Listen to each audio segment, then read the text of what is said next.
د ولسمشر ډونالډ ټرمپ کورنۍ وپېژنئ. سلام لیدونکو، ستړي مشئ، هیله ده تاسو به ښه وئ. نن ویډیو کې مو درته د امریکا ولسمشر ډونالډ ټرمپ کورنۍ په اړه معلومات چمتو کړي دي. د امریکا اوسنی ولسمشر ډونالډ ټرمپ په 1978 زیږدیز کال کې له ایوانا ماري زالنچیکوا سره واده وکړ. ایوانا ماري یوه موډله وه، خو له ټرمپ سره تر واده وروسته دغه په شرکت کې د طراحۍ او معمارۍ د مدیر مرستیاله وټاکل شوه. هغې د خپلې دغه دندې پر مهال د کومو مودرو هوټل په بیا رغونه کې مهم نقش ولوباوه. ټرمپ له هغه نه 3 بچیان لري چې یوه جینۍ د ایوینکا په نوم او 2 هلکان د جونیور ټرمپ او اریک ټرمپ په نوم دي. ټرمپ له خپلې دغه مېرمنې نه په 1991 زیږدیز کال کې طلاق واخیسته. ټرمپ چې لومړۍ مېرمنې ته طلاق ورکړ نو 2 کاله وروسته یې له فلمي لوبغاړي مارلا مپلس سره واده وکړ. دا په داسې حال کې ده چې دوی دواړو تر واده مخکې د ټیپیاني په نوم یو زوی هم درلوده.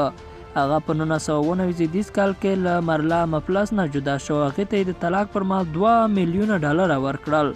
ټرمپ په 2015 زیږدیز کال کې د 3م ځل لپاره واده وکړ. د هغه 3مه مېرمن مالینا نووس چې یوه موډله او ډیزاینره وه، د دوی دواړو یو زوی په 2018 زیږدیز کال کې وزېږېده چې بارون ویلیم نومیږي او د ټرمپ 5م او د نوې مېرمنې لومړنی زوی دی. ټرمپ د 7 ماسیانو نیکه دی. 15 ماسیان د جونیور ټرمپ بچیان دي او 2 ماسیان هم د ایوینکا ټرمپ دي. د ټرمپ مشر زوی جونیور ټرمپ د پنسلوانیا په پوهنتون کې د املاکو او مالیې په برخه کې زده کړې کوي او اوس د ټرمپ سلاکار دی. د ټرمپ مشرې لور ایوینکا ټرمپ هم د خپل پلار او ورور په څیر د پنسلوانیا په ورټوني پوهنتون کې زده کړې کړې دي.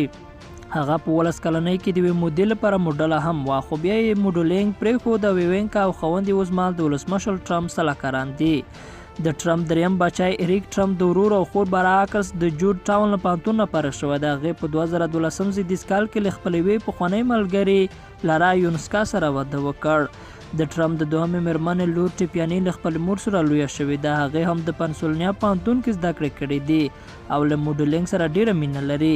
بارون ټرمپ د ټرمپ کشر زوی دی چې له وروستۍ مېرمنې مالینا ټرمپ نه زېږېدلی. هغه اوس هم په زده کړو بوخت دی.